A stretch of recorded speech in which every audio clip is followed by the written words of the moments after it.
Hey guys, we're back to Deadman 1010 and welcome back to, another review video on something. This time it's of course going to be the review on the Royal Rumble and my thoughts and opinions on how the show went down and whether or not I figured it was garbage or whether it was lovely. So, yeah. That's basically what it's going to be, and needless to say that this show was definitely something. That's for sure. And we'll be doing a separate. I'll be doing a separate video for the whole Sammy, KO, Roman, and Jay thing because I think that does deserve its separate video. But everything else that happened at the Rumble, you'll be hearing me talk about in this specific video particularly. So yeah. And Daredevil's joined me. If you want to say hi, Daredevil, up to you.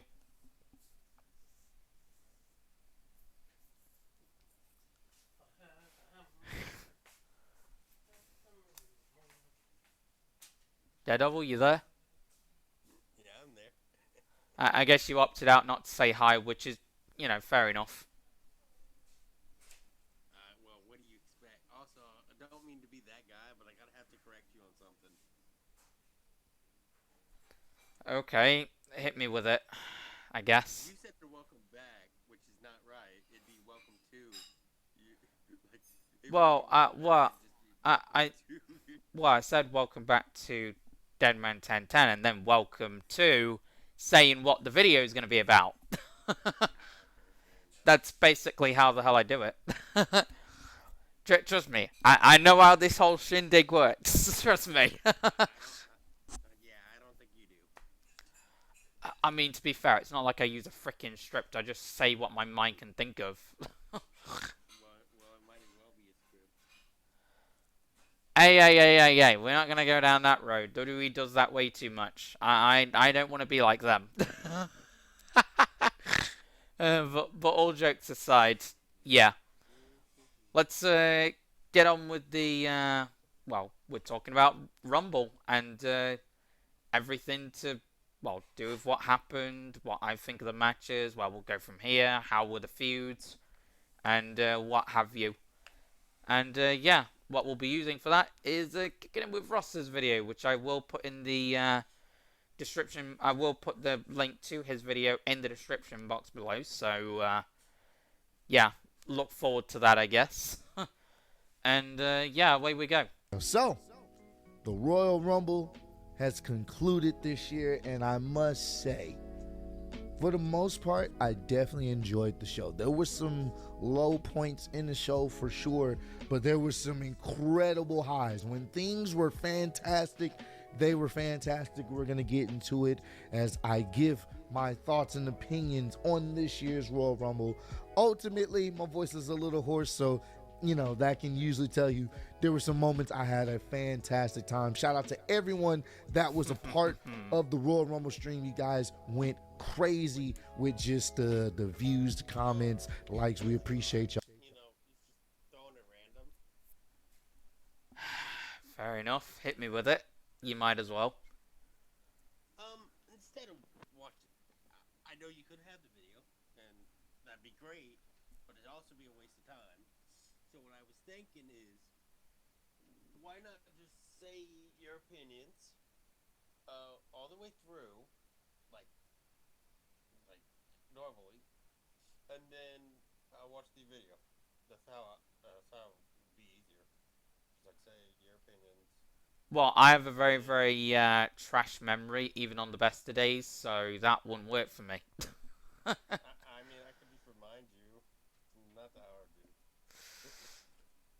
True, but they tend to say that the old ways are best.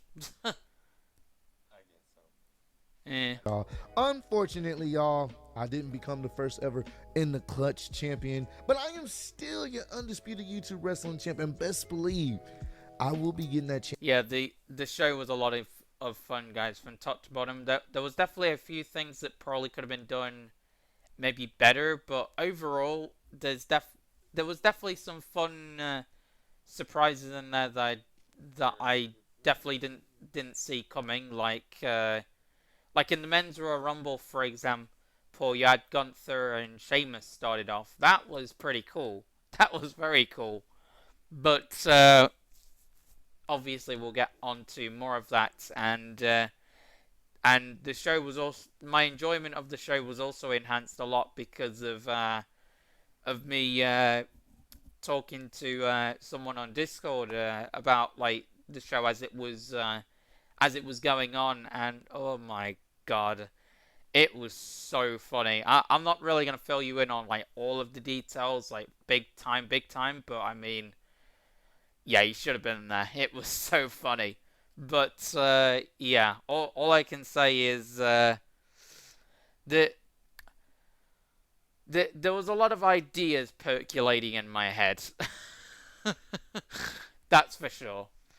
And a lot of non-normal, I guess, conversations, if you will, as well, to top it all off. But without giving too much away, because that's obviously not going to be the focus point of the vid, it's obviously going to be on the matches and what I think of them and etc.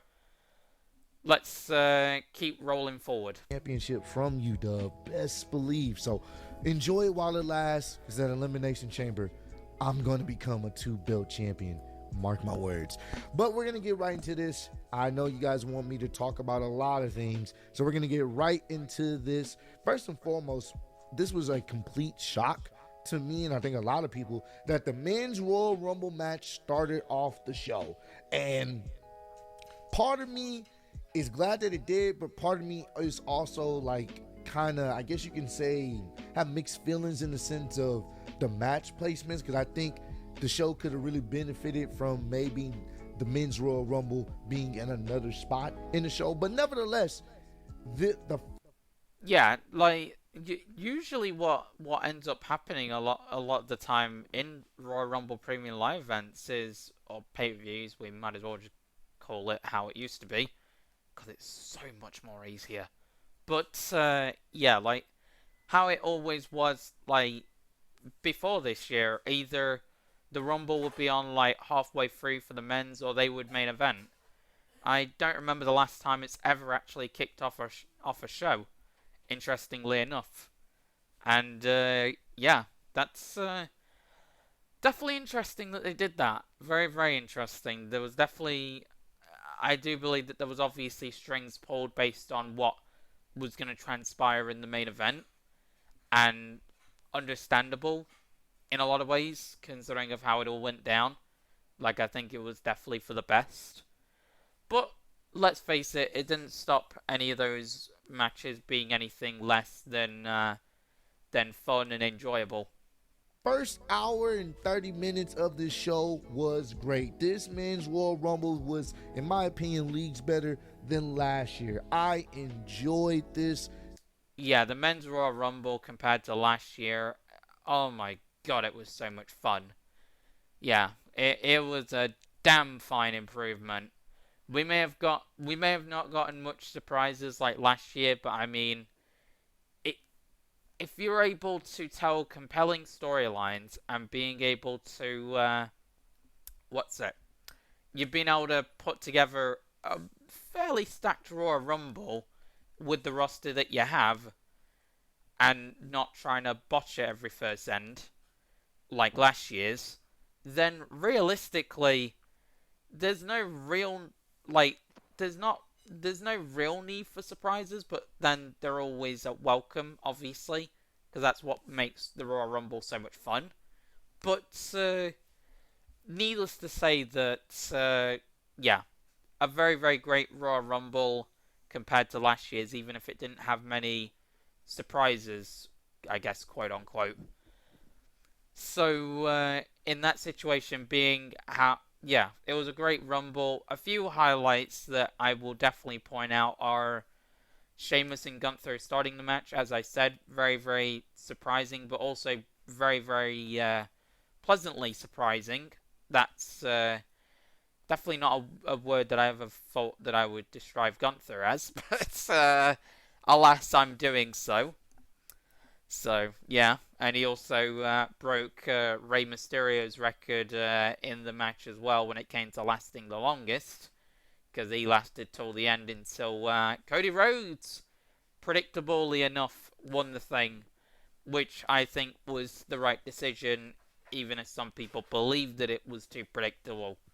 But sometimes predictability, sometimes predictability is good, because it's the right thing, it's the obvious thing that obviously will be compellingly nice to obviously have unfold as a story leading into WrestleMania in this case. Like, it's like with like the last load of what do you call it? Last load of Royal Rumble winners. Like, for example, Edge. It's like people probably could have hazarded a guess that he was gonna win the 2021 Royal Rumble, but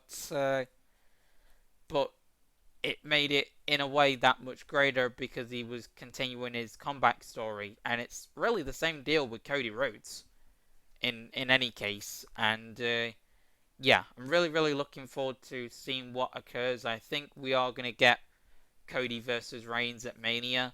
But one thing that I would like to do, and I'll discuss about this more in the next video that I do for the Royal Rumble review, because I want to try and talk about the Kevin and Reigns match separately, is I think if WWE were to really book this right, despite The Rock not being present, you could have it where Roman goes against both Sami and Cody on the 2 nights of WrestleMania. So like have night 1 be Sami versus Reigns for like the Universal title perhaps, and then Cody versus Reigns for the WWE Championship, since that's the belt that he really wants to win, because the American Dream, Dusty Rhodes, obviously never got to win it. So he'll be doing that for his father in that situation.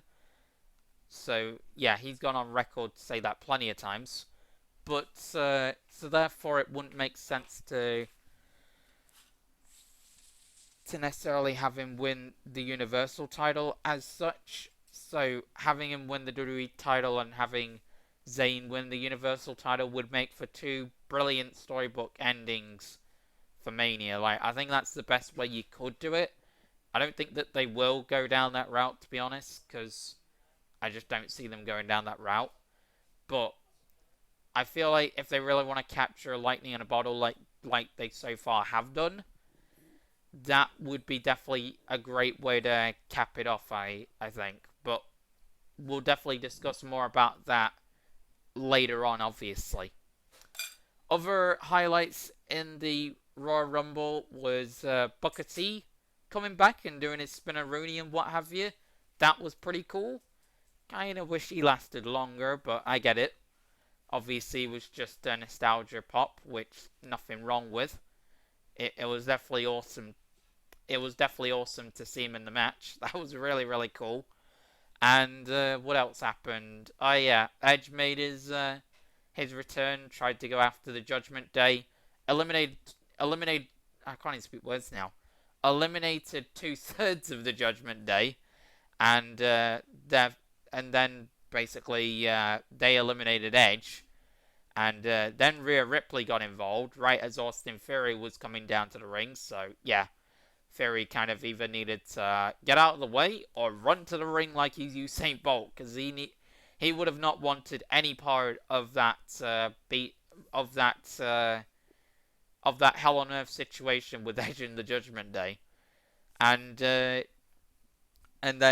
after that enters Beth Phoenix to dispense a little bit of justice onto Rhea Ripley with a good old spear. And that was basically the end of Edge's night in the Rumble. And I feel like this will probably be his last Royal Rumble ever, because he does seem to be making plans that he'll be retiring most likely this year. But we'll see what occurs. We'll see what occurs. But I guess if it is his final one, bit of an unfortunate way to go out. But I mean, I get it, because storyline terms it does make sense. So I mean, fair play to WWE for doing that. In any case, got a pretty cool brawl on the ramp for it. So I mean, I can live with that. So let me think. What else happened in the Men's Royal Rumble? Good lord, I'm trying to think right now. Jesus Christ. Oh yeah, Logan Paul came back from injury, put on a great showing in his first Royal Rumble. Had an amazing spot with Ricochet where they practically killed each other with crossbodies from each side of the ring. That was amazing. Or from opposite sides of the ring, actually, is more the apt term. But either way, that was so cool. I want to see them in a match someday. Ricochet and Logan Paul, that will set the world on fire. I have a good feeling. So, yeah. Definitely want to see that match at some point in this lifetime. But, yeah, what else happened? Oh, boy. I'm just trying to think. Oh, yeah. Bobby Lashley and Brock Lesnar also had a tussle in the match, which had Lashley eliminate Brock Lesnar. That's what I was meant to say. After After Gunther and Brock Lesnar had a stare down, which was awesome. That was amazing. I popped quite hard for that. That was great. But sadly, it was only really a tease, which makes sense. I feel like they're going to do that match at SummerSlam, because I feel like what we're heading towards is Bobby Brock 3. I think that seems to be the idea. So yeah, I know that there's a stipulation on that because I feel like it's in dire need of one, but so it don't get too stale, considering that they've already had 2 matches. But yeah, so that happened. What else happened? Oh yeah, Bray ended up not appearing in the Rumble, even though he was one of the entrants. I guess, is the way you look at it. But yeah, he was one of the entrances, but like one of the people that was scheduled to be in the Rumble match, but he didn't appear thanks to Dominic Mysterio assumingly taking him out in kayfabe, I guess, and therefore when it was time for Dominic to come in, I am pretty much doing this out of order in terms of what actually happened. Sorry about that, guys. But point is, when Dominic came down, he tried to tear apart Ray's mask after he wore it halfway through the ramp, I guess, or halfway on his way to the ring. He was wearing the mask, and then he decided to try and rip it, and I don't think he could quite do it, but yeah, that's quite funny, to be fair, because that kind of works well for Dom's character in a way. Like, I can definitely agree with that, no doubt. Like, that surprisingly works for Dominic's character, interestingly enough. And what else happened? Honestly, that's all the noteworthy things I can actually think of, to be completely honest with you. Daredevil? You still there?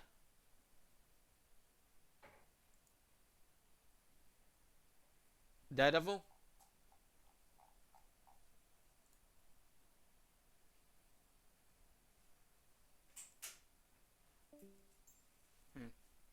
Well, I can't really think of anything that I'm missing in terms of highlights from the Men's Royal Rumble, so, oh, hey, Daredevil. So, I guess we'll continue through and talk about the other matches, and, what have you. Yeah, you're so nice. Wow, so mean. What did I do? What did I do? So there's that.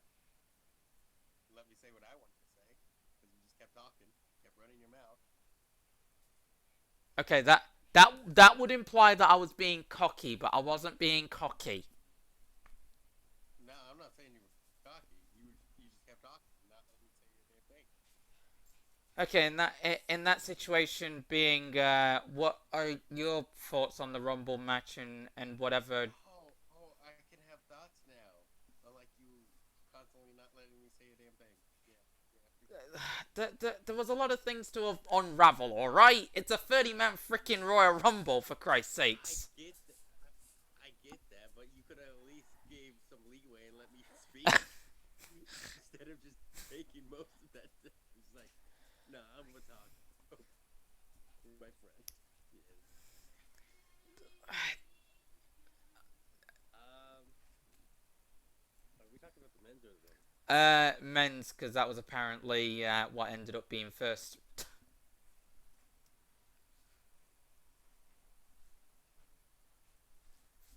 So, what did you think? What? The men's Royal Rumble. Oh, okay, that makes no sense. I feel like it was good. I mean, then again, hold on, give me a minute. Alright.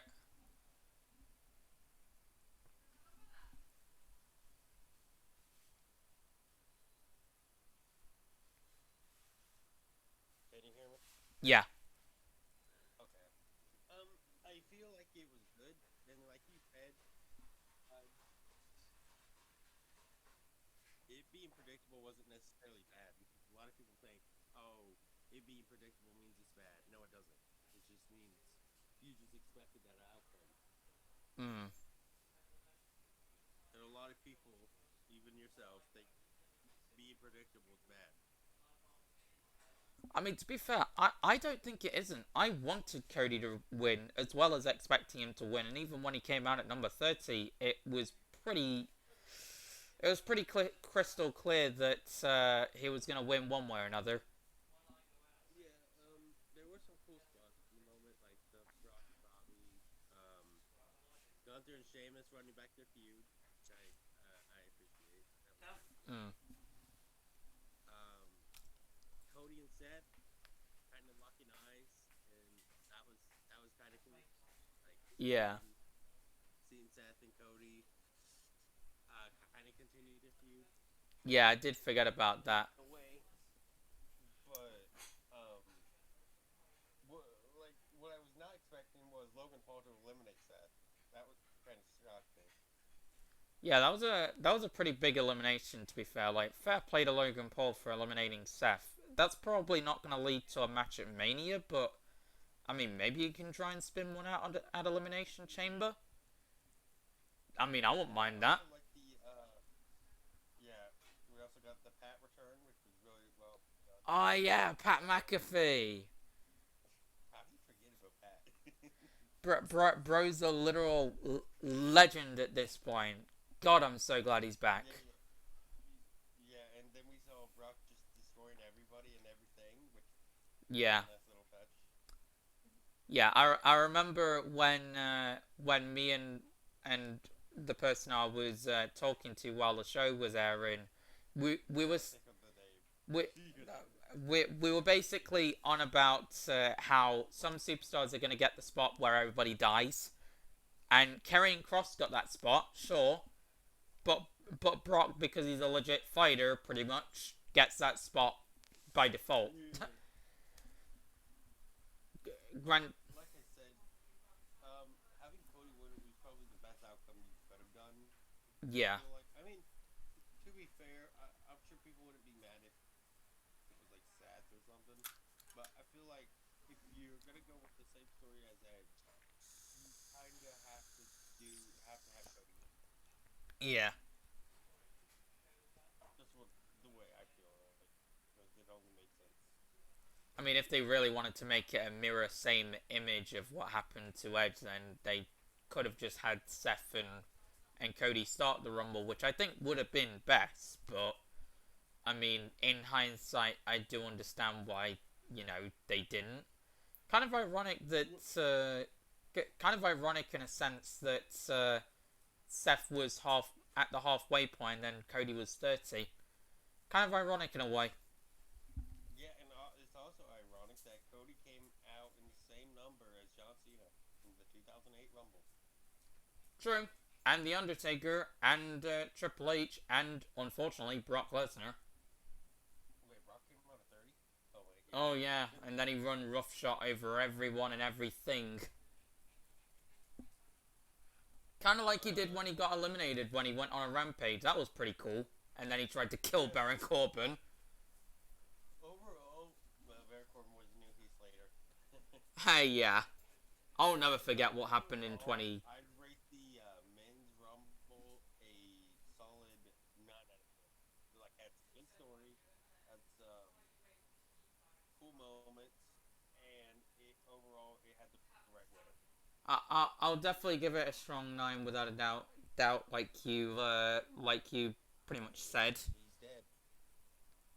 And yeah, I'll never forget that moment in the 2018 Rumble where Slater was a beat up toy. That was hilarious. I actually thought that Baron Corbin was going to be the next Heath Slater when it came down to it. Like I was thinking if Brock's going to literally murder the guy, who's going to get him back into the ring? Are they just going to keep murdering him? I mean, he does kind of deserve it, being a heel and all. Yeah, but that didn't happen. Yeah. Because evil always triumphs over good, apparently. So, yeah.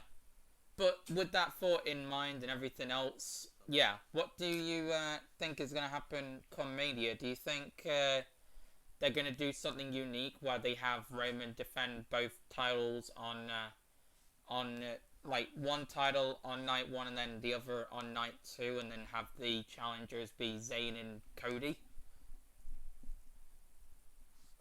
What were you on about? I was on about what could happen come Mania and potentially doing something legendary. I'm in agreement with you because you need to have Sammy win the title. Because that would be the best way to end that story. Yeah, after I heard Wrestling Gifts say that in his video, I was like, yeah, that's a perfect way to book it. That is literally the perfect way to, yeah.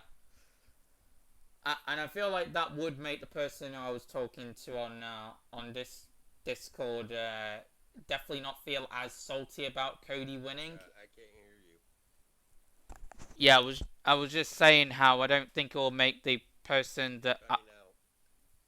Why the hell am I cutting out? Is it any better now? Yeah, it's better. Okay, cool. But yeah, yeah, I'm glad it actually is, because that was gonna really annoy me otherwise.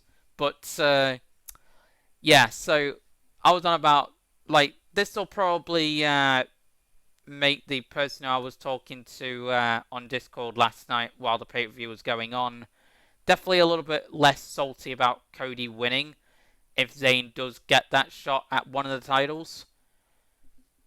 Sounds about right. Yeah, I think it definitely will, and we'll definitely talk more about that in the coming months, me and him, definitely, because I think it has the potential to be the perfect way to book WrestleMania if you're not gonna be able to put Dwayne on there. Yeah, for sure. But yeah, without further ado, I guess we'll continue with the rest of what happened on the show, if you're cool with that. So, if I'm guessing right, we're just going to talk about the men's, women's, the pitch black match, and fuck about Mountain Dew, of course. We had to bring the sponsor in.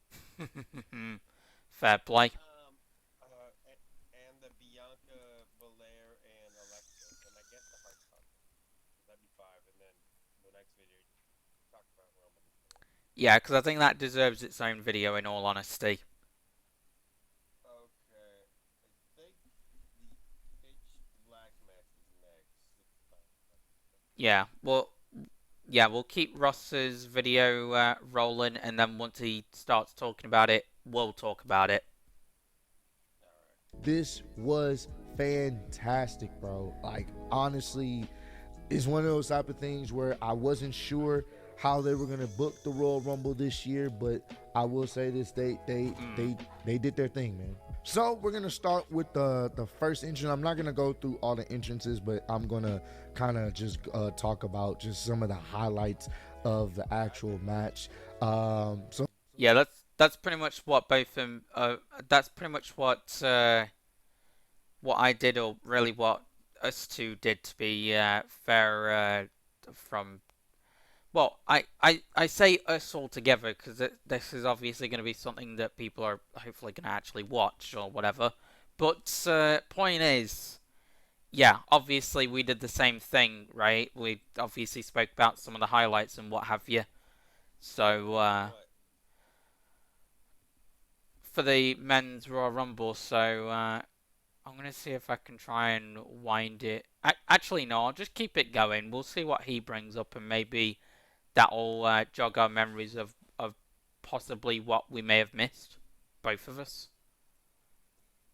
Oh, Gunther coming out at number 1 for the men's Rumble match, because obviously that match went on for over an hour, and obviously yeah, I probably don't remember everything that happened. Yeah. He was the Iron Man. Bad memory. Probably. Same here. Wait, how bad is your memory? Well, coupled with the fact that I was up all night, it's obviously gonna be, yeah, it's gonna be a little bit sketchy, but at least I'm able to really be able to pinpoint, things. And you were cutting out again. I was saying at least I was able to point out some things. Yeah, you better pray you don't get cut out again. Yeah, that's gonna really, really annoy me otherwise. Of this match, it was great to see him. They really were trying to prove the point that Gunther is, potentially going to be a person to really look out for in the future, probably in the main event scene relatively soon. But he was the Iron Man of this match. He was in there for over. Literally a simple question. And you just said, you didn't have an answer. To be fair, I can't even remember what question you even said. Oh my god, listen. Is Ross talking about the Rumble? Yeah. Yeah, I do think that Gunther, will be... I think Gunther, as soon as he drops that IC title, whenever the hell he does, I do think he's going to go to the main event scene. Because... You can hear me, right? Every time you cut out. Oh Yeah, my god. cut out. You're gonna hate this day. Anyway, like I was trying to say, I think as soon as Gunther drops the IC title... Yeah, I am. Why the hell is it cutting out so freaking badly? Again, who do you have him drop it to? Well, that I do not know. I never really gave that much thought. But if he ever actually does, skip that. Oh wait, I remember one thing from Oh. my memory. All right. We had that Drew and Gunther face off. That honestly, if anybody could take the title off of Gunther, I wouldn't mind. I wouldn't mind it being Drew. I think it would make for a great IC title holder. Give him a bit of a break from the main event scene, so he's not being pushed to the moon like Roman Reigns used to be. I think realistically, God, why do you keep cutting out? I swear to God. I don't freaking know. Let's try and Okay, I'm gonna leave the call and then hop back in and see if that makes any kind of difference. Alright. Okay. Try saying something real quick. Hello. Okay, you're good. But yeah, exactly. But yeah, I think Drew will make for a great IC title holder. To be honest, gives him a break. Drew will make a great IC champion. No, Drew McIntyre. Was they the same person? No, not even close, my friend. Not even close. Okay, let's describe the differences between Drew and Theory. One's an arrogant little brat, Yeah. and the other one is a matured man. Yeah, who was an arrogant brat in a different lifetime.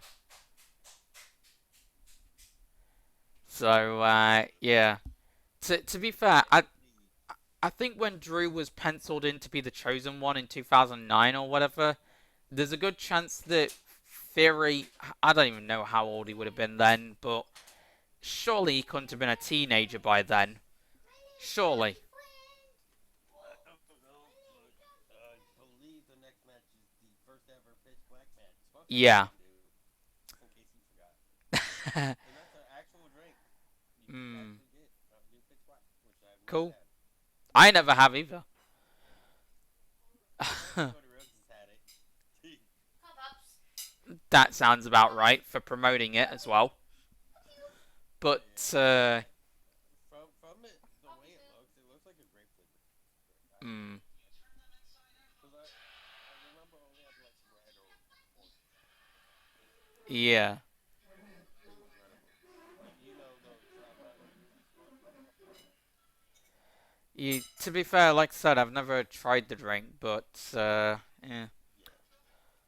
But, yeah, long story short, I do think that if anybody's going to take the IC title off him, I feel like it should be Drew.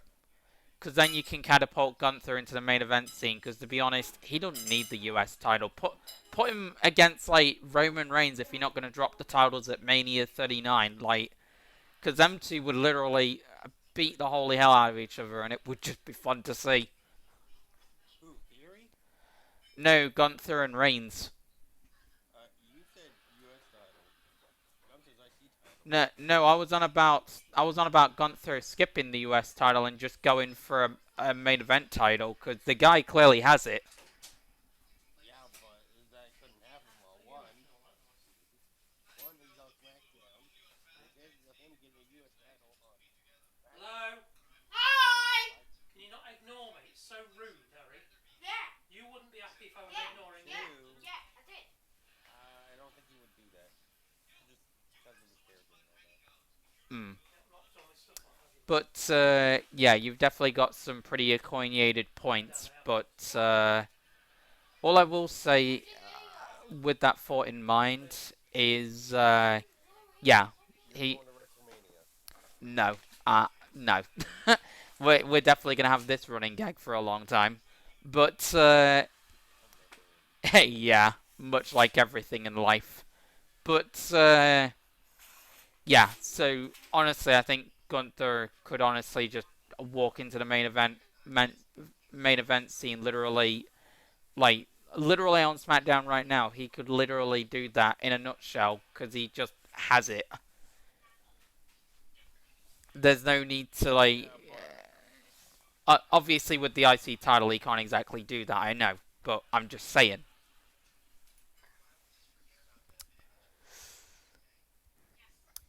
But anyway, we're getting distracted. Yeah, we're getting distracted by talking about Gunther. As good as he is, we need to continue. Oh, For an God. hour and I'm staying on topic.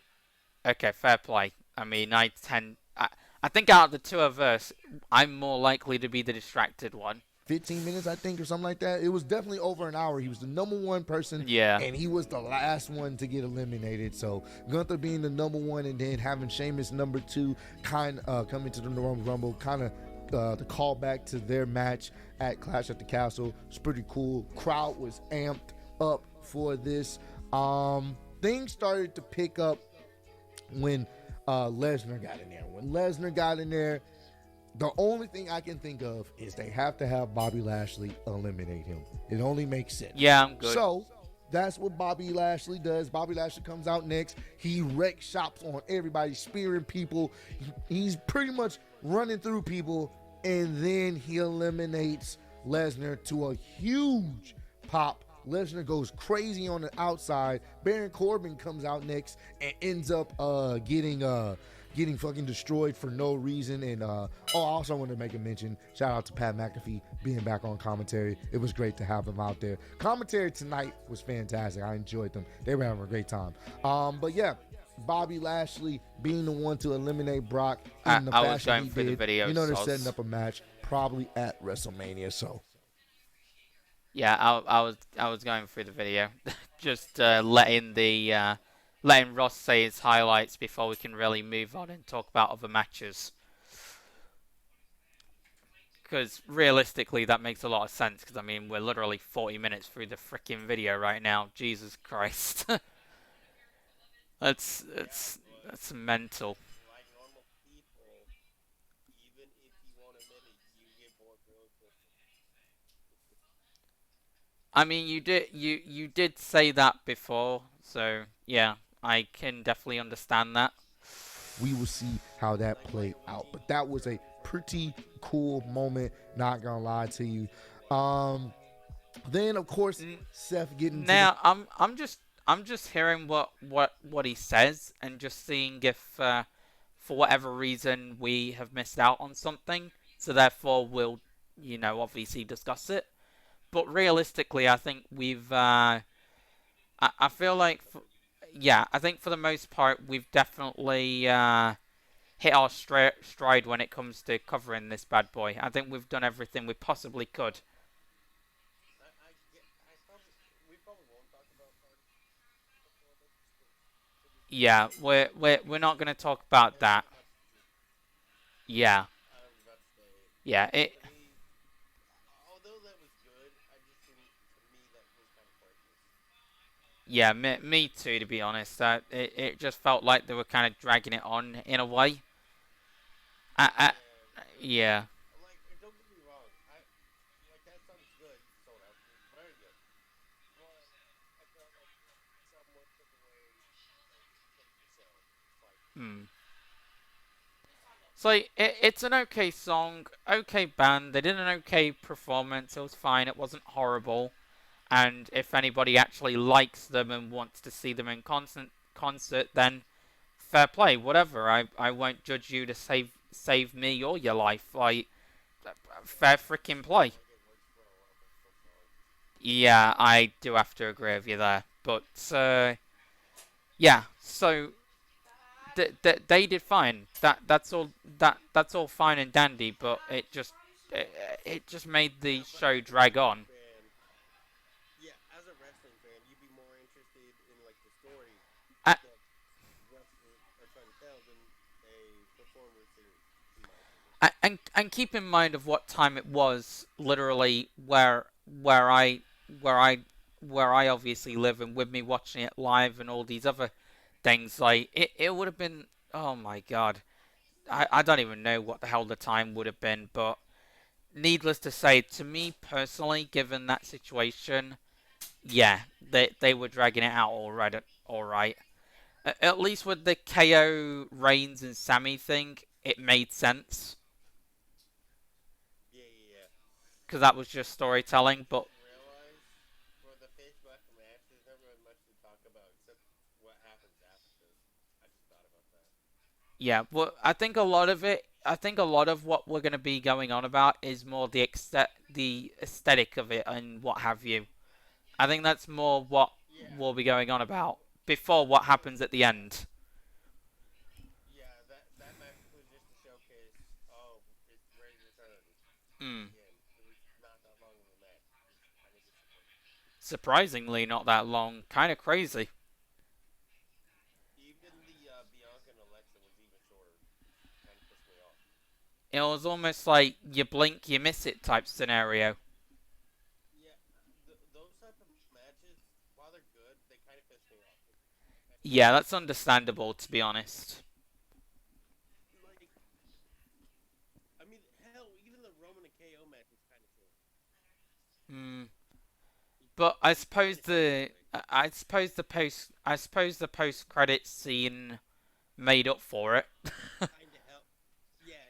The Roman and KO, like the Bray aftermath, the Alexa aftermath, and the Roman aftermath all helped it. Yeah, and I think it's blatantly obvious in a lot of ways because that would mean that you're not on about shorter matches. You're on about actual moments that have a chance in actually living in our minds for all of time. Weirdly enough. mix, we know Cody's gonna be there, so at some point they're gonna have their face off to kind of rekindle. Not yet, because we were just talking about a bunch of things. Then Damian Priest, Balor, and Dominic are all in the ring. Yeah. Now Dominic ends up coming out first, but he ends up attacking his father. It's implied that Rey Mysterio got attacked because I believe he was the Okay, entrant you know what? 17. I'm just gonna see if I can skip through and get to the pitch black match, because let's face it, we've generally covered the Rumble. I think you and me can agree with that. Yeah, and I'm pretty sure hearing him talk about the Rumble for the next like 5 to 10 minutes, you're like, Rampway was like a long pathway, so the cameraman's trying to catch up to him. He's chasing him full. No, I don't feel like he's on about the Rumble anymore. I think he's on about the pitch black match, so I think I went a bit too far. All your stuff synced on all your Yeah. devices. There's no place like Chrome. Full speed, catches up to him, starts giving him the beats, and this is probably my favorite moment. What ends up happening, Edge gets eliminated fairly quickly, as well as a funny shot of Edge chasing Finn Balor up the ramp. The rampway was like a long pathway, so the cameraman's trying to catch up to him. He's chasing. Not yet. That was actually kind of...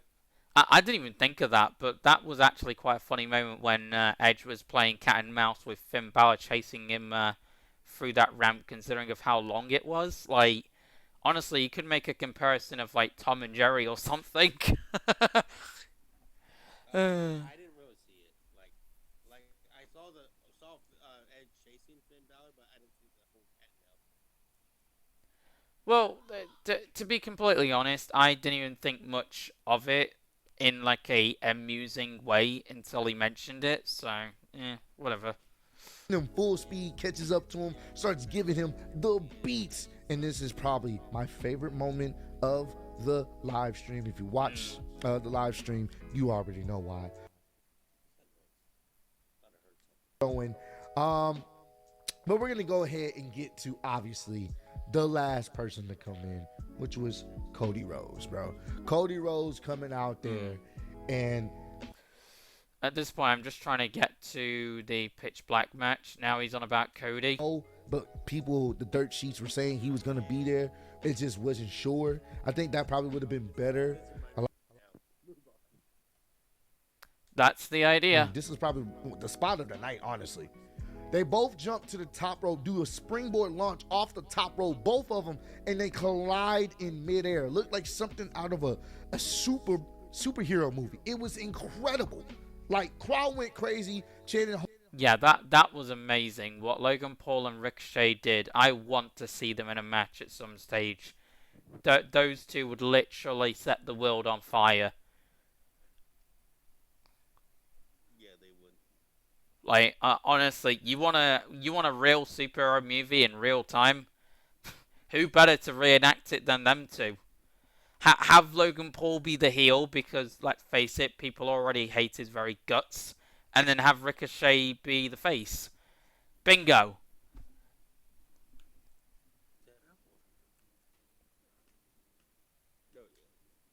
Gets eliminated. We're down to the final two. And there's some things that could possibly happen here. But overall, this Royal Rumble was fantastic. I had a great time for the men's Royal Rumble. Fantastic. Love this. I enjoyed this so much. All right, now we're going to get to a match that had a lot of hype and a lot of expectation, but ultimately it did not live up to it. And that's the Bray Wyatt versus LA Knight. Okay, finally he's on about the frickin' match. So, the next match, finally, an hour later, nearly, Jesus frickin' Christ, is Bray Wyatt versus LA Knight. Wait. Was it really an hour later? Well, really nearly 50 minutes later, but it may as well have been. But, How long was he talking about the Rumble? well, he was on about it for like a full 10 minutes, but then again, me and you were also talking about it as well, which was the reason why I paused the video. Yeah, but we were done talking about it. You just kept going. Like, though? Yeah. You know those things, like, when teachers keep talking, but you're not listening? It's like that. For some reason, I can relate to that.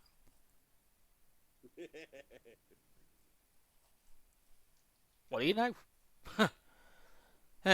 Anyway, finally, going on to the next match. Bray versus... After 50 years. yeah, exactly. LA Knight in... what did you pin it as? I can't remember. Mountain Dew sponsored Pitch Black match. Yeah, Mount Dew sponsor Pitch Black match. Yeah! I wanted to make it a lot more animated. Yeah, because WWE has to have their advertisement. So they're like, you know what we should do? Mountain Dew. Sounds Yeah. And, yeah, this match was...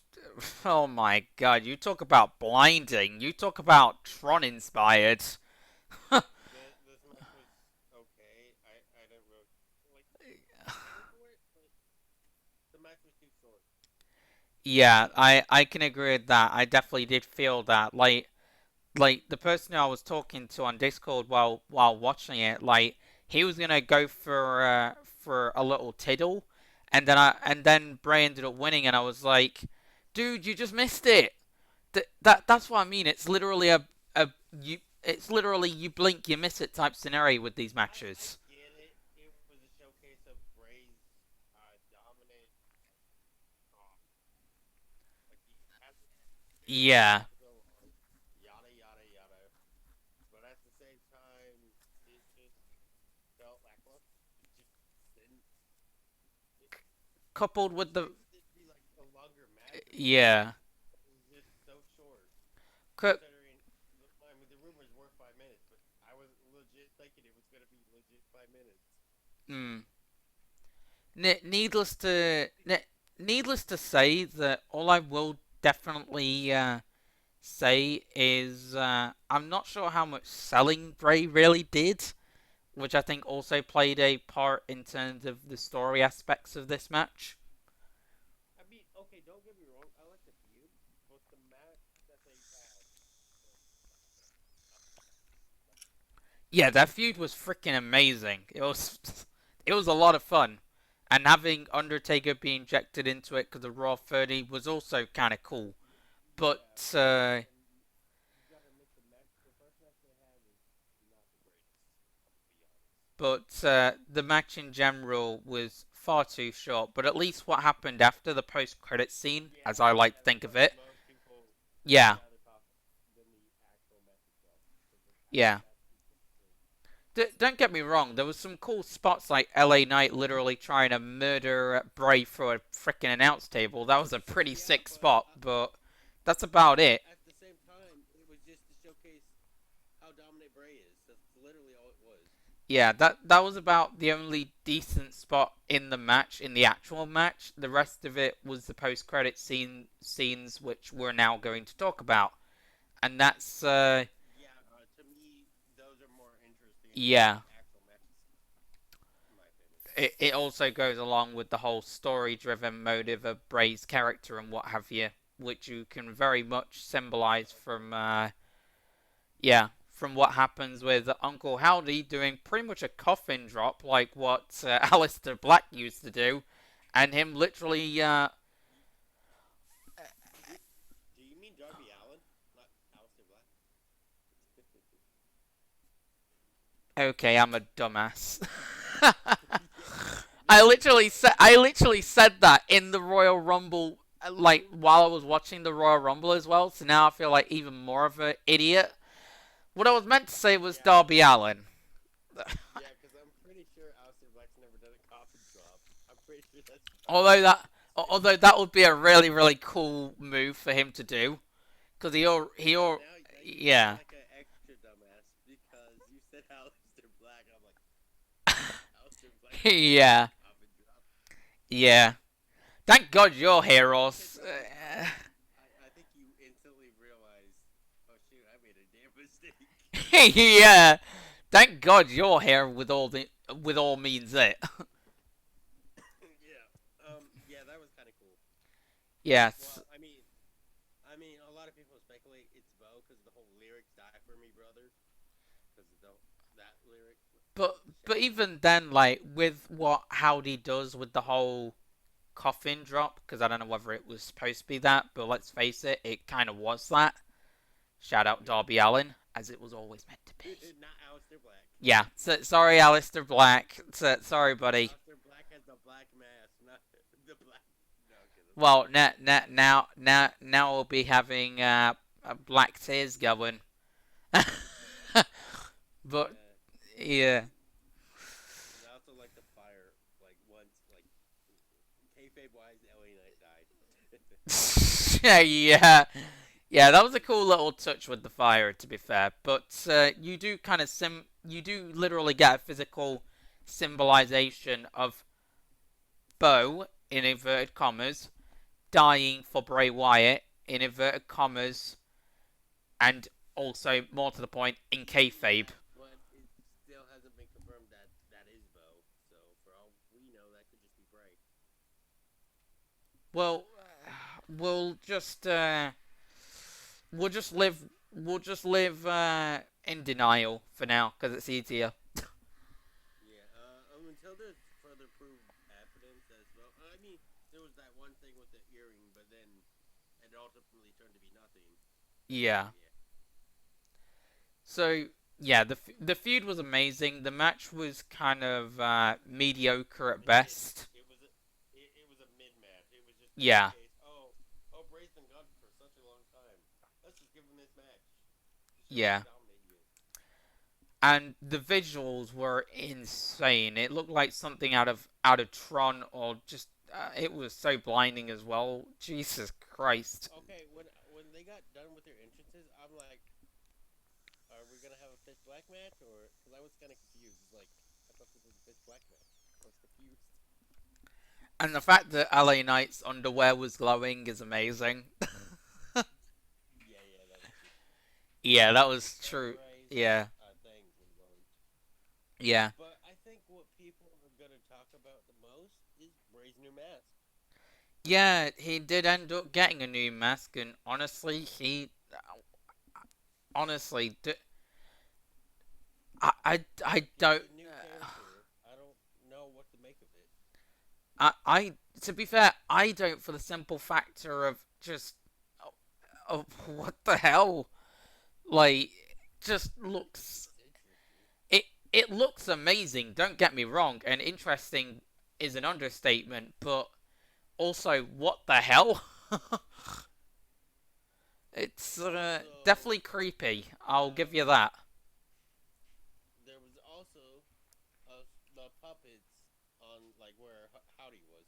The puppets. It was definitely a nice conclusion to that post-credit scene, having the puppets there. It definitely... Yeah.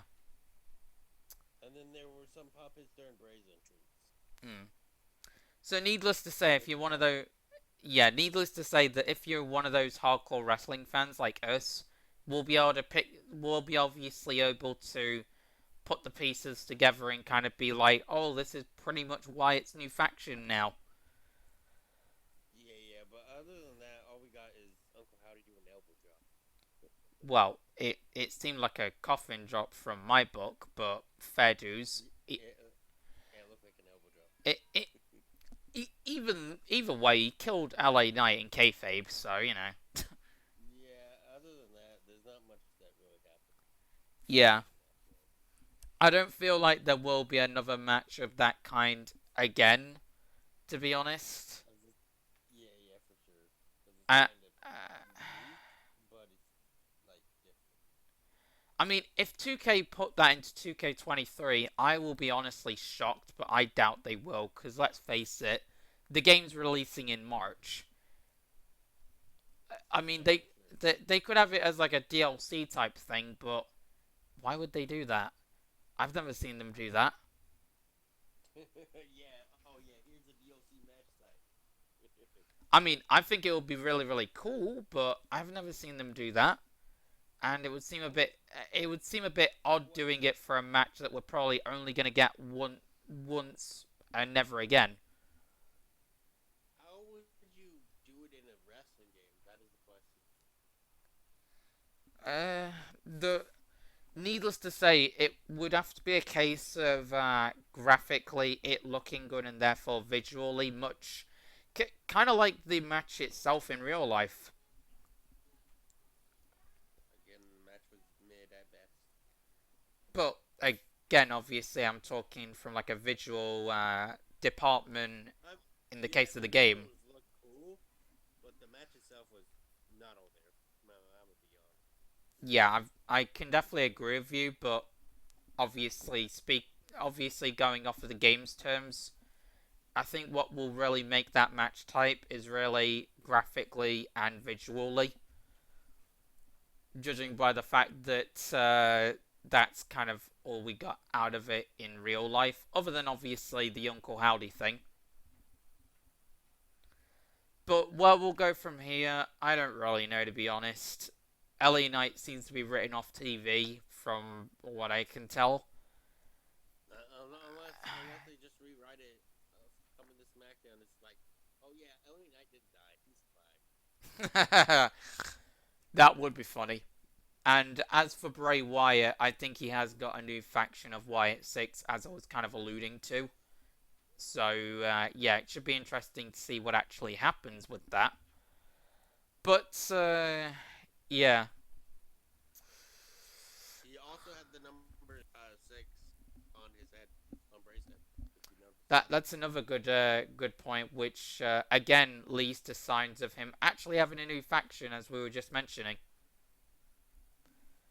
But, yeah, now that we've gone on about that, because there's not an awful lot to really say at the same time there is. That's kind of Bray's character in a nutshell, really. But, either way, now that we've gone on about that, let's move on to the next match. If you're good with that. Let's see if I remember it. It was either Bianca and Alexa or the Rumble.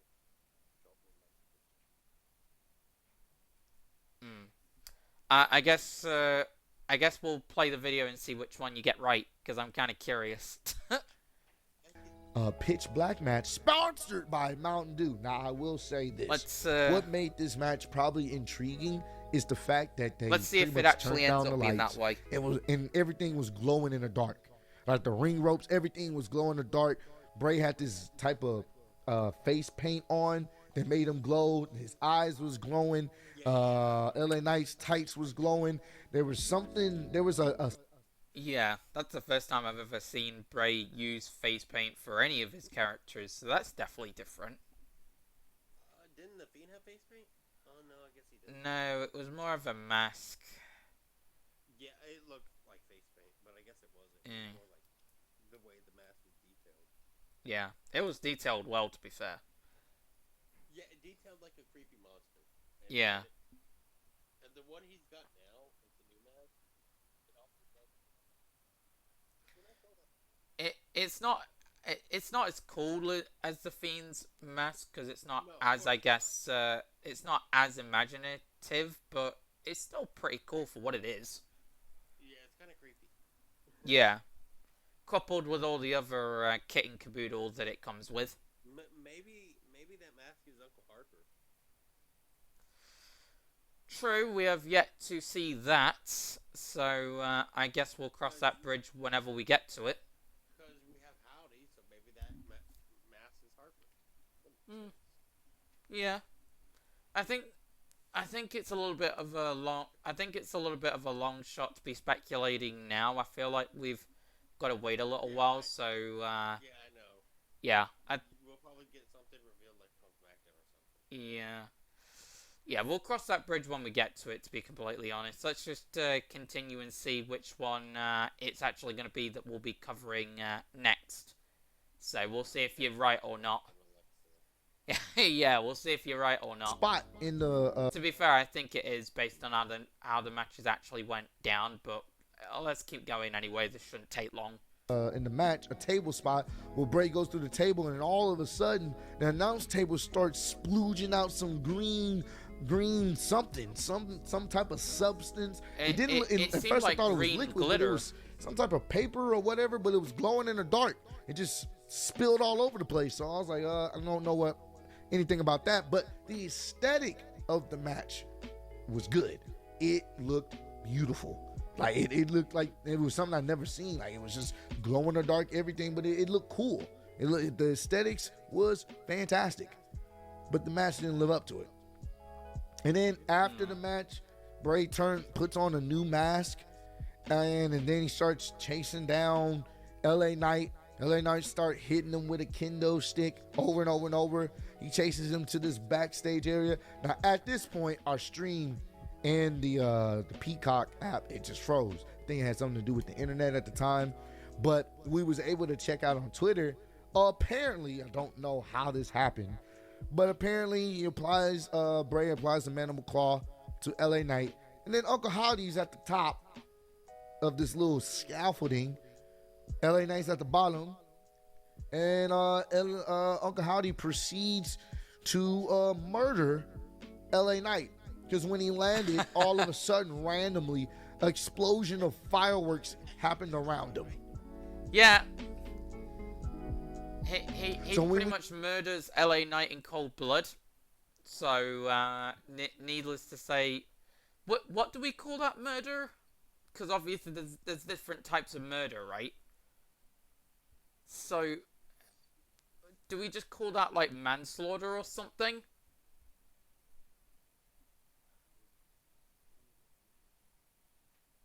Yeah, I feel like we would call it manslaughter. Seems pretty accurate to me. Came back to the stream, got the stream live, back up again. All we saw was RIP LA Knight. But be honest with you, keep it a buck. This is months of build-up. I get it. They pretty much sold out this match for Mountain Dew sponsorship. It was a bag, and I get it. It was probably a very lucrative bag, but for Bray Wyatt's first match back, that was not it. It wasn't. I mean, the finish to the match, Sister Abigail. It's almost like they've gotten a bit too comfortable with the idea of Bray's character being story-driven and not necessarily about wrestling and wrestling in a match. Because keep in mind, you still want the matches to be good, even if he is story-driven, which he is in his character, but you still want the matches to be decent. It wasn't even decent. It was just okay. Literally all it was. Yeah. An okay match. Okay. I feel like for Bray's return match, should have maybe put more effort into it. You built this up for so long, and then you kind of disappointed. And this is not us hating on Bray Wyatt by any means. Both of us love Bray Wyatt. He is an amazing character. He's unrealingly creative. They literally have great matches if they let him. Yeah. And Since they're so focused on the story, you can't really get any wrestling from Bray. It kind of sucks. or at least that seems to be the thing apparently now, as of last night. It was very disappointing for his first match back. In my opinion, it was. Yeah. Like, what were your thoughts on it? Did you find yourself being disappointed? Well, I found the table spot to be pretty cool. Obviously, the post-credit scene, as I call it, was awesome. But Yeah, the match, but the match in general, I found it a bit strange how it ended that fast. Because, like I said, the person I was talking to at the time wanted to go for a tiddle, so he was trying to do that. And I was literally saying to him, "You missed it, dude." Because again, it's a blink and you miss it kind of thing. That's the problem with WWE nowadays. Well, certain WWE matches. Yeah. So short that you can't even get invested in them. That's the problem. I mean, that's not really the problem. It's like obviously, if you wanted to try and have a good time and you're taking a drink and all that other stuff, it's kind of your fault that you're going to be paying for merry hell. But that's the thing. It's like even without that or with that, it's like WWE should really want to be trying to make these matches just a little longer. Because Indeed. yeah. I bet I could put a better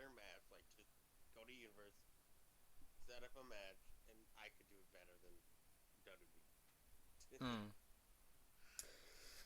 I guess in that situation, I mean, I watched the parts of Unknown video where Adam was trying to fancy book Royal Rumble 2023. Now I'm really curious how he would book this match, given how it went down. Definitely, definitely an interesting fall, that's for sure. I remember. Okay, this is shot in the dark. But okay, when he was a Fiend, he had some good matches. When he was the cult leader, he had some good matches. But suddenly, when he's this new character, he can't have a good match. I see. Thankfully, it's only his first match back, so there might be a different story, like let's say at Mania. I kind of hope his second match will be much better.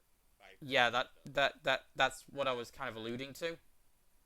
Because if his second match, And let's face it, it's gonna be at Mania. I feel like, if anything, and therefore you kind of have to have a good match because I mean it's freaking WrestleMania, isn't it?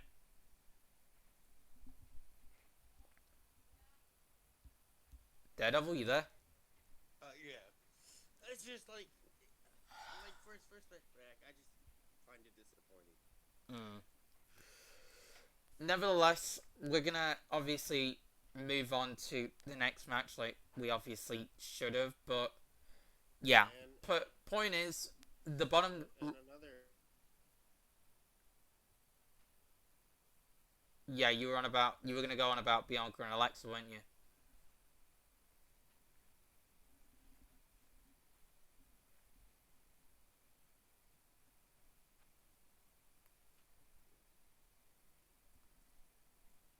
Hello?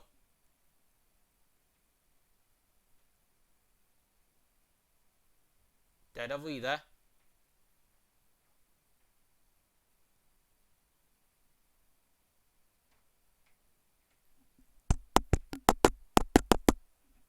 Daredevil, you there?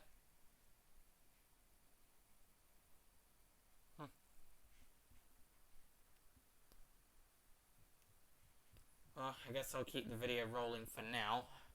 But it just came out of nowhere. I thought it was going to be a little bit more. That was it. It was over. I thought they were going to do a little bit more with this match other than just cool black lights. That's it. Once again, match looked cool, but nothing really happened other than LA Knight being killed by Uncle Howdy. I'm there, Daredevil. I'm here.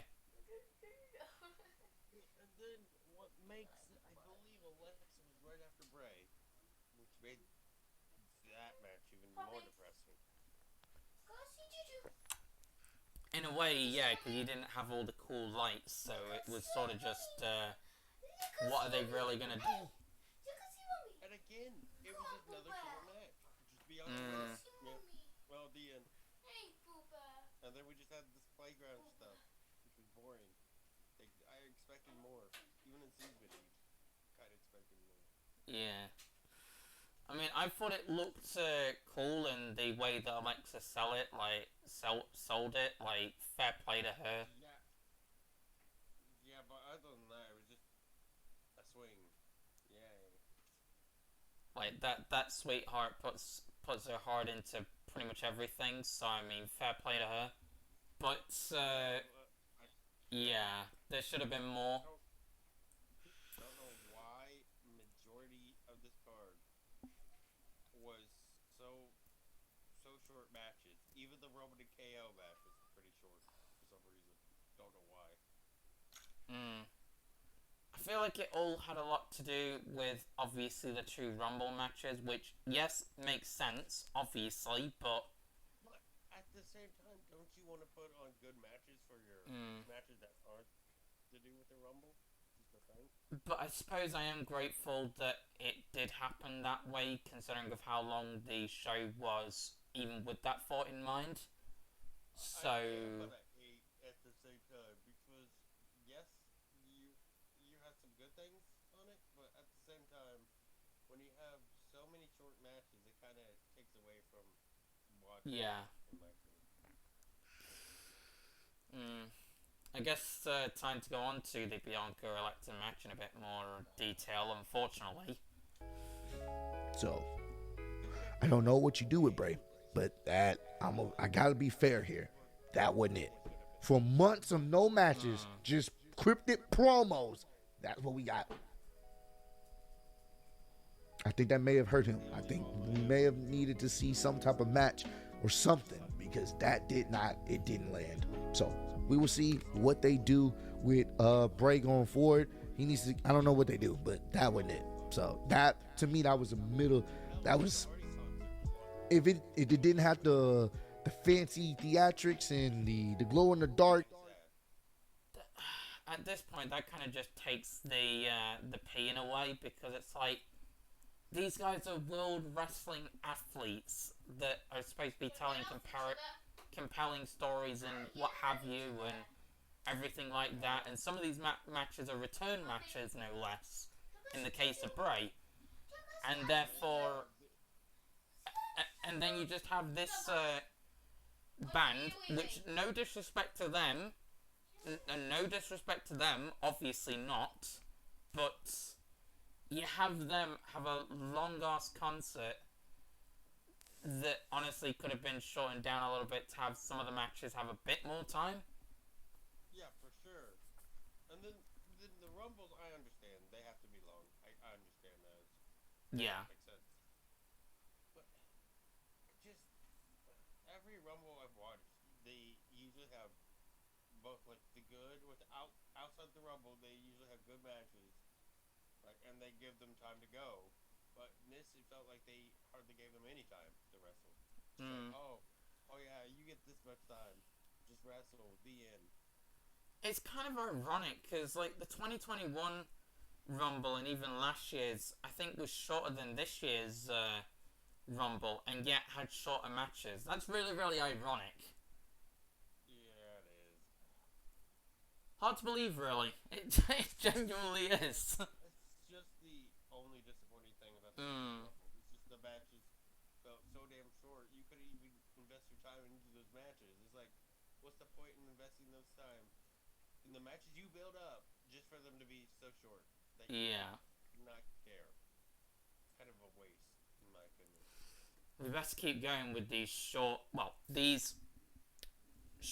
matches, in inverted commas. Not that I'm saying that they weren't short, but you get why I did it that way. Like, I get it. Focusing on the story is great, but also, it'd be nice just to have, I don't know, some actually long matches.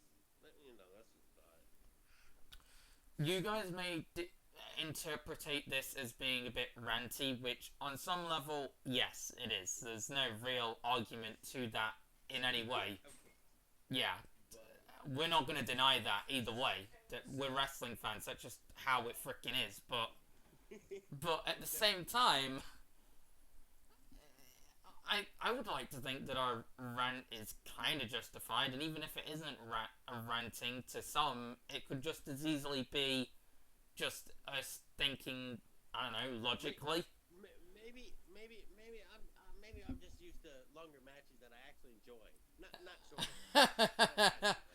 Maybe I'm just being crazy because longer matches are more entertaining than freaking short matches. I don't know. Let's just get the hell rolling.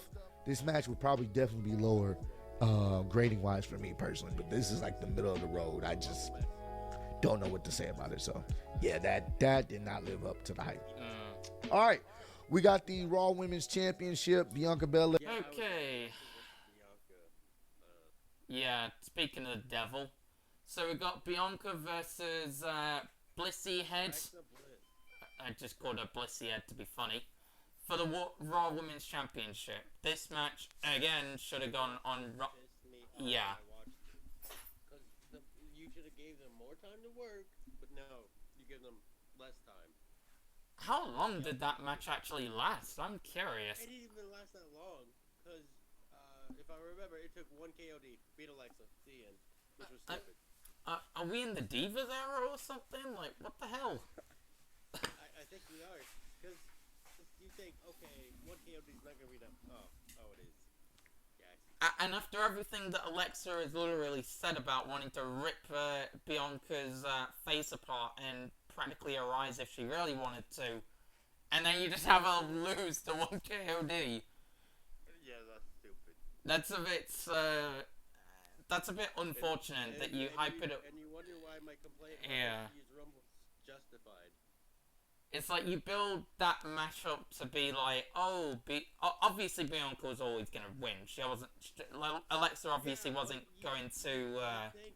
You think they put on a great Yeah. show with a no, just one KOD. Yeah. Okay. Yeah, obviously Alexa wasn't gonna obviously rip Bianca's face apart and all these other things, because Yeah, of course not. But And all these people other are supposed to, things. Like, okay, maybe a 5-star match. No. Yeah, No, of course not. We can't get that. yeah, We're in the Kofi and Brock era again. yeah. Good one. That is a good one, actually. But That's not funny. That's sad. well, that's why it's funny. But yeah. So in that. Triple H, I'll say this now.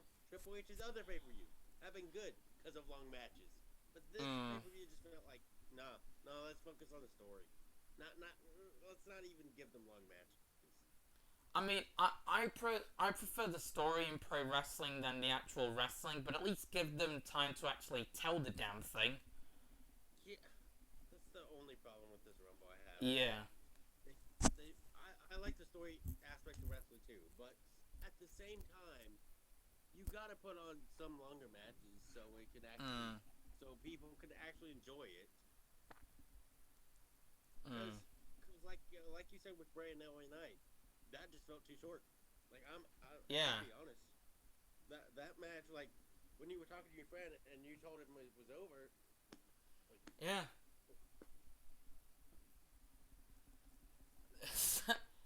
Yeah, and he got very, very peed off at LA Knight losing as well. So that, and I'm not just talking literally because he needed to go for a title.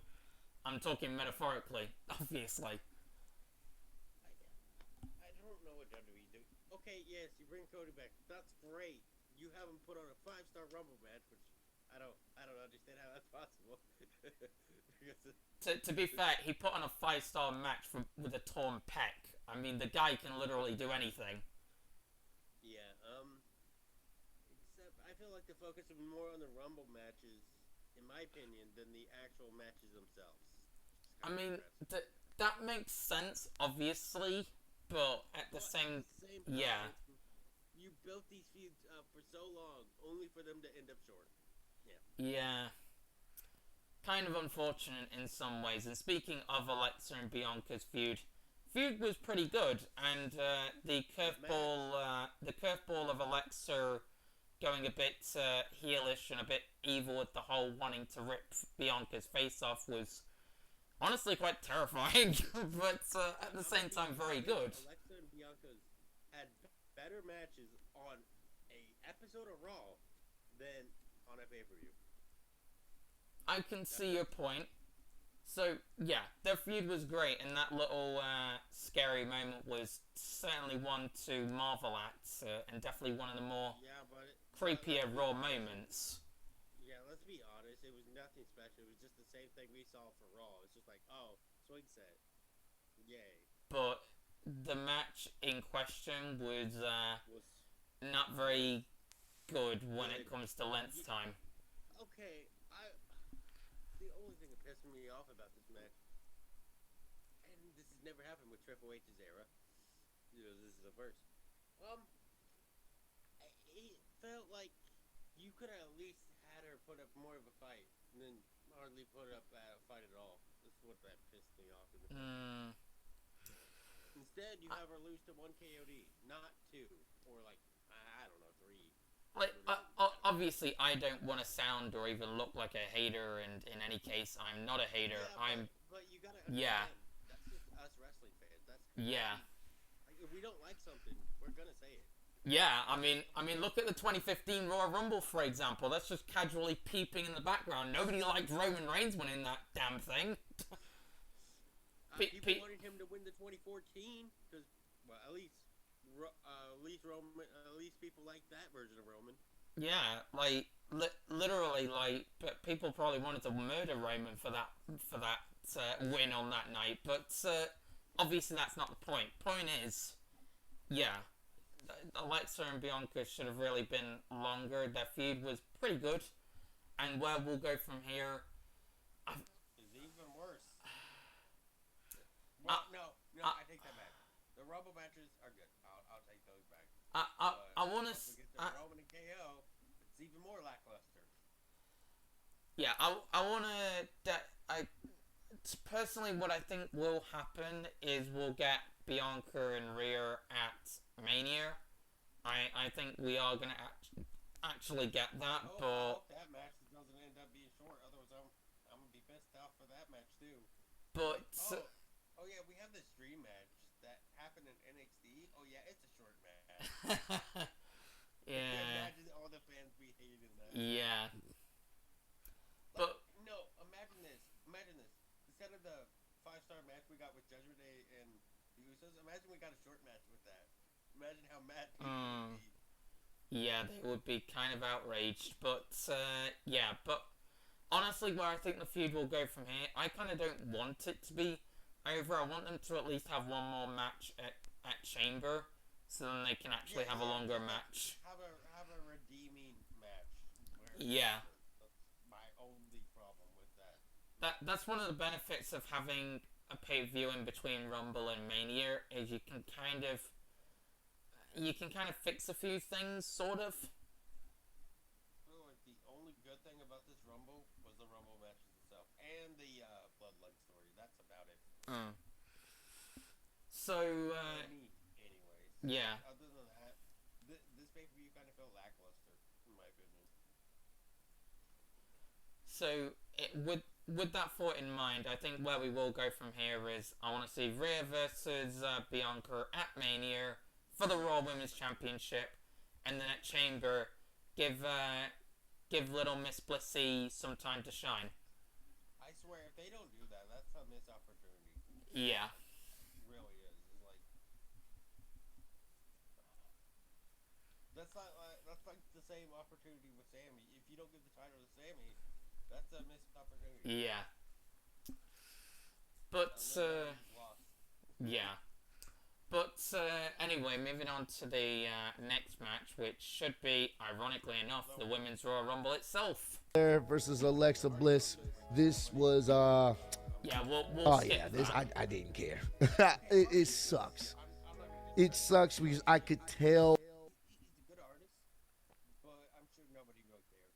Let's be honest. Great artist, but When I you're in the middle of a wrestling show and a concert plays, I feel that kind of takes you out of it, in my opinion. I mean, it kind of makes sense for Mania, because, you know, Mania being the biggest spectacle, blah, blah, blah. Yeah, but at the same time, I feel like we could have done without Hardy. No offense to Hardy. Like, To- he's a great artist and all. To be fair, having him do his performance at the start would have actually been better. Yeah, for sure. It's just that I think people were feeling tired after, like, watching a few matches. And kind of, I think people were just getting tired. That's what I feel like it was. Right away, obviously, Alexa Bliss wasn't winning this. Even with her supernatural powers trying to come back, she wasn't winning this shit. She wasn't. The match didn't really do much for me. It was okay, but I didn't. There was not at one point where I was like, oh, Bianca's in trouble. Like, it was. Get up to 75% off big brands. Click, save, shelf. Click, save, pose. Click, save, style. Search M&M Direct. It was just like, Liz, What did you say happened? I had to go through an ad. I said two things in the Woman Rumble pissed me off. Alright, name them. Chelsea Green, making her debut, but getting eliminated instantly. Yeah, that was a bit silly. I don't know why the hell they did that. And then Nia Jax coming back. That wasn't silly. That was stupid. Why? Thank you. Why? Even the countdown had a botch, which made it worse. And then she showed up, and people did not care. Like, the return was, no, people did not care for her. Like literally, I was like, when I was watching, I was like, you've got to be kidding me. Nia freaking Jax. Bro, that's one of the signings I did not want back. Like, at all. And it didn't really make much sense because she got eliminated by 11 women. Literally all of them that were competing with her at the same time in the Rumble match. Yep. I hope Chelsea Green is not just going to be a one-off thing. I pray that she's, like, going to be on the main roster or something. I guess. Kind of ironic because we're thinking opposites for Jax. Yeah. If she's on the main roster, I'm done watching WWE. You can cancel me. I'm just gonna stop. No. Because I'm just fearful of her killing someone, never mind injuring someone. Well, that's why she can't wrestle. To save her life. This was more set up for what we're going to talk about later for the Women's Royal Rumble, but this seemed like just a stepping stone. So, yeah, this match, you can see this on Monday Night Raw. Well, I already said, I was like, you gotta be kidding me, Nia freaking Jax. So, what were you just pissed? Just like, what? Yeah, I was really annoyed and basically just... And to be fair, the person who I was talking to on Discord was pretty annoyed at that too, I think. So we were both universally annoyed in that sense. Nia Jax did not need to come back. No one wanted her back. No. Well, actually, I never liked Nia Jax, to be honest. I mean, I kind of saw potential in her, but when she started injuring opponents, like, oh my god, You did... stop caring. Yeah, when that happened, things started to downfall dramatically in me thinking that she could actually be a good asset to the company. Nah, she's a horrible asset. The only redeeming thing that she's actually done is break Becky Lynch's nose, and obviously to a regular casual viewer or even somebody that don't watch wrestling, they may be thinking, why the hell is that a good thing? But to the hardcore wrestling fans, we know. Because they created demand. Yeah, exactly. Becky became organically over because of that, and people wanted to see Becky. Yeah. So joke's on you, Nia. Ha. Anyway, moving on. Less of the immaturity and more of the professionalism.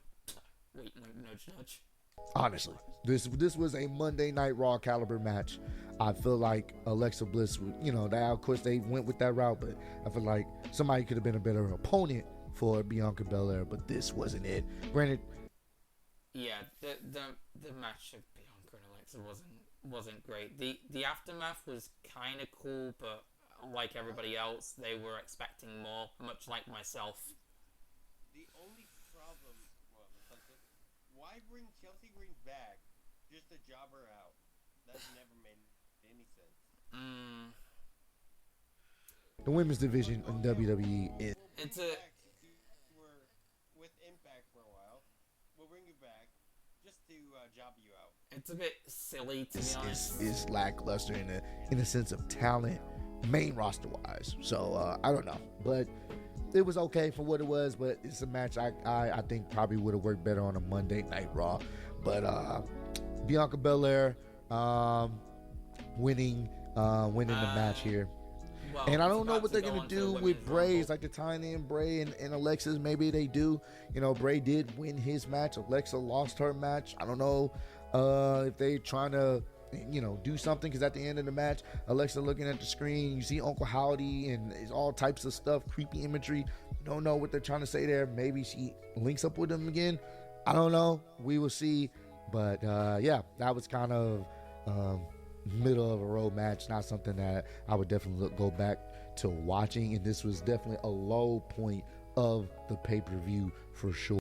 Yeah, I don't think it'll be a match that I'll be watching back, mind you. So yeah, I'm in agreement. Sure, man. So yeah, maybe they do something with Bray. He's Like I not said, too he fond did of win it his either. match. Alexa lost hers. They're connected with Uncle Howdy. Maybe something happens there. So we'll see. All right, Women's Royal Rumble match. Now, this one had some highs and some lows. It was okay. The Women's Royal Rumble match was pretty solid. It wasn't perfect, but it was pretty solid. But at least the right woman won in any case, and that will be Rhea Ripley. That came out of this. We got Kana. We got Piper Niven. Thank God they brought that frickin' name back. Yeah, because apparently, under Vince, they can't say Piper Niven. Yeah, and somebody that I was talking to on Discord while the show was going on, he was saying on and on how familiar he was with Piper Niven and what have you, even before her WWE and NXT days. Like, he was kind of going on and what have you. So, yeah, he was very, very happy to see that name back. He was very happy. You had Michelle McCool. More happier than I was, that's for sure. Not that I'm saying that I wasn't happy, but for somebody who actually knows of her before WWE, it would be only natural that that person would be more happier than me to see it. Yeah, for sure. You got Michelle McCool doing her finisher, which is kind of cool. Yeah, that was cool, along with her coming out from the crowd. That was a fun moment. Yeah, who else was in it that I can remember? Oh, Roxanne Perez. I know. Yeah, she was in it. Damage Control was taking over just like Judgment Day was. Yeah, those were some pretty cool stuff. Becky had an okay showing, and Raquel Gonzalez had a very good showing. Yeah, except she got eliminated. True, but yeah, very, very good showing for her, so fair play. Yeah, and we also got Kana from Japan. Awesome. Yeah, Asuka. I didn't even know who that was for a while, and then obviously I found out about it along the grapevine, and yeah, it's her old persona. That's pretty damn cool. Which is from her Japan days. Yeah. Yeah, that's pretty freaking sick. Scary, but sick. Can't remember who else was in it. I'm gonna be honest, I don't remember much of that match. There was also Liv and Rhea won at number 1, Liv entered at number 2 and lasted till the very end. Yeah, because Liv wanted to be number 1, but she got number 2. Yeah. She'll always be Rhea's favourite number 2. That's funny. There's a callback for you guys if you know what that is. Put in the comment section below if you actually do. Has something to do with Roman Reigns. I'll give you a hint on that, but I digress. I know. Yeah, I know where it's from. Yeah. Yeah, that's for the viewers to figure out. It's a little guessing game. Well, until they're dead, then it's not a guessing game for them. And then if you may get it right, I might put a little comment down just saying well done and the like, maybe. But yeah, going off of that. Yeah, so Liv entered at number 2. She got what I think was a blue mist actually from Asuka. It seemed very much blue, didn't it not? For what? Like the mist that Asuka spit out that hit Liv. Seemed like it was a blue type colour, wasn't it not? I think it was. Yeah. Poor Liv. She was freaking blind. How the hell was she ever gonna win that match? But there was a pretty cool spot with her and Rhea where Rhea pretty much hurricaned her out of the ring, but it wasn't like a Rey Mysterio type hurricane. It was more. It was similar to what Charlotte did in 2019. Oh wait, was it 2019 or was it 2020? I can't remember. No, 2020, where she did it to Shayna Baszler, but it wasn't exactly the same. It was more kind of blinking you miss it kind of vibes, which kind of describes this whole show as a whole. But still, like it was more like that, and kind of it was a little bit more faster. It was a lot less like strength orientated, if that makes any kind of sense. I guess that kind of makes sense. So yeah, that was a pretty cool spot, to be fair, and that's obviously what gave Rhea the victory. Michelle McCool returning was also pretty great. Piper Niven getting back her, yeah. I don't remember who all was in that Rumble. That's the problem. Yeah, I don't remember a whole lot of the people in the Same match. with the men's. I know the Judgment Day was in it. I know vivid things but I don't remember like every single person who was in it. Yeah. To be fair, I remember. I remember certain things of it, but yeah. other than that, my memory's trash. To be completely honest with you, in my book, I remember more from the men's match than the actual women's match of the Rumbles. But point is, the right person won in Rhea, and there was definitely some cool stuff that definitely happened, like the pipe and. I was just saying how I remember more from the men's Rumble than the women's. Sounds about right. Yeah. Probably didn't help the fact that there was only one real big kind of surprise legend in there. Obviously, it wasn't as good as the men's. The men's was fantastic. This one was okay. I think maybe they would have started the show with the women's match. It probably maybe would have got a better reception. But ultimately, it wasn't bad by any means. This one was, it had some good moments for sure. So Rhea Ripley coming out at number 1, selling the spear injury, the spear, to her ribs. So she's selling that. But once she came out at number 1, yeah, that was pretty cool. To be fair, that Rhea was selling that move that got hit by Beth Phoenix, that spear to Rhea earlier in the night. Like, that's cool that she sold that. That was kind of a cool detail that she actually did. I kind of like that. I'm like, oh yeah, they're setting this up. She's definitely going to be the person to be the Iron Woman in this match, and ultimately she was.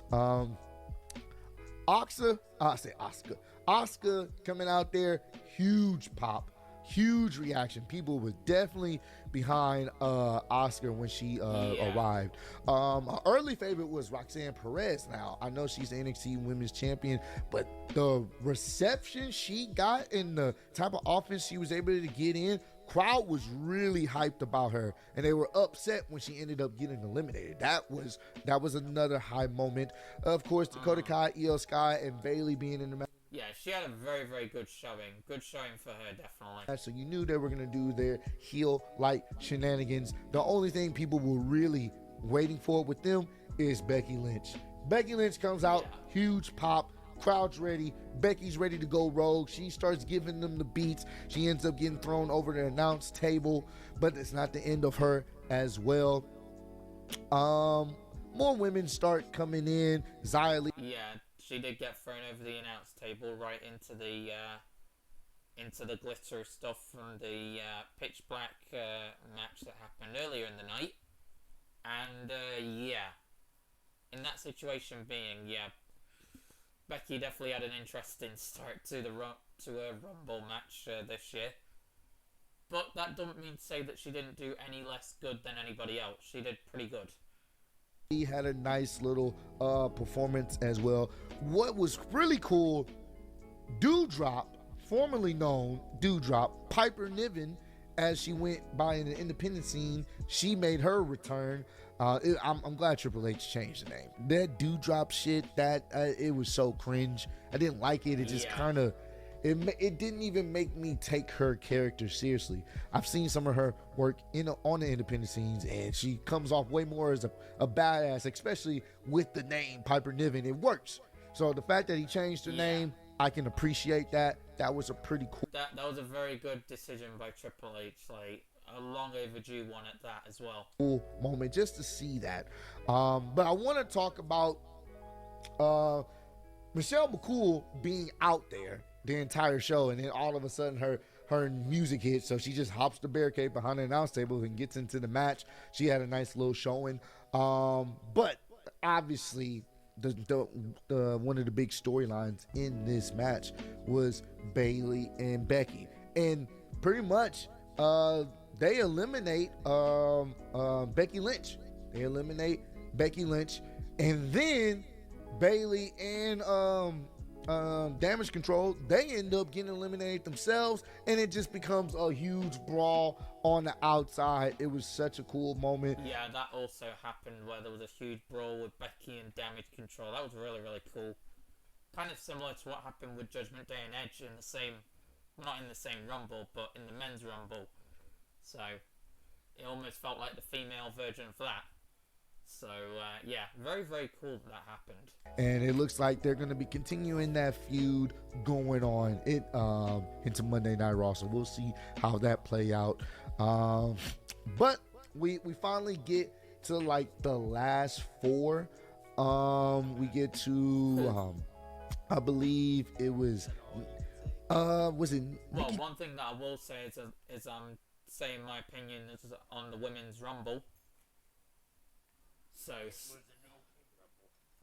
yeah.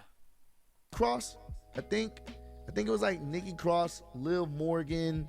I think last year's was definitely. I think last year's was definitely a little better. To be honest, I think both of us can agree with that, right? Yeah, for sure. Isn't it kind of ironic how last year it was the women's Rumble that was the better of the two, and then this year it's the men's that's the better of the two? It isn't. Right. Yeah, that sounds very, very ironic. Actually, yeah, it was like Nikki Cross, Liv Morgan, Asuka, and Rhea Ripley. I could be wrong on that. Shit just happened. I already forgot.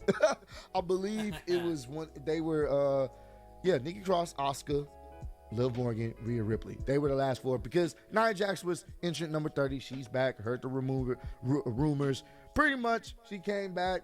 Everyone ganged up on her and got her the fuck up out. Yeah. Yeah, Nia had no place in that Rumble. Thank God all 11 women eliminated her. Thank freaking God. Yeah, that was it. A lot of people are saying that's a waste of a spot. I can agree with that.